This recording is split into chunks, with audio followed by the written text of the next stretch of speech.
Et Zou nous raconte son récit, le récit de son crash donc, à Silverstone. Il a craint que la voiture s'enflamme, comme pour Grosjean en 2020. Lorsque je me suis retrouvé à l'envers, la première chose que j'ai fait, c'était d'enlever mes mains du volant, car on sait jamais, vous pourriez les casser très facilement dans un tel crash.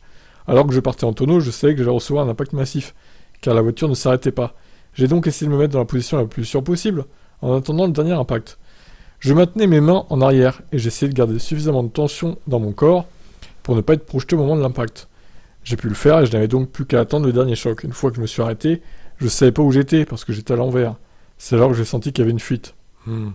L'horreur.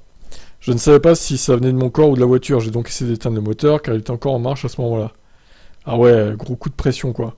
Je savais qu'il me serait difficile de sortir si un feu démarrait, j'ai donc tout éteint et après ça allait bien. J'ai plus ou moins réussi à sortir, puis l'équipe médicale m'a installé dans la voiture médicale, c'est alors que j'ai réalisé ce qui venait de se passer. Je n'avais aucune idée de ce qui venait de se produire. De qui m'avait touché, je roulais près de la ligne blanche en arrivant au virage 1 et tout d'un coup le choc s'est produit.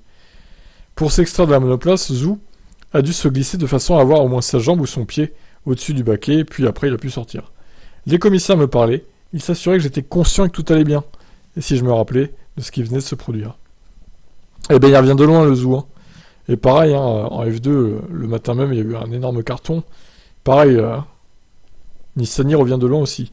Donc 2 miracles se sont produits finalement ce dimanche à Silverstone. Et heureusement effectivement que la voiture s'est pas enflammée, sinon je pense qu'il serait mort ou brûlé vif en fait. Parce que certes Grosjean avait pu s'extraire difficilement mais il avait réussi. Là, comment voulez-vous qu'il sorte en fait? C'était impossible. Eh ben, on a frôlé le pire, hein, je crois. Hein. On a frôlé un drame total. Je vous laisse commenter, ciao.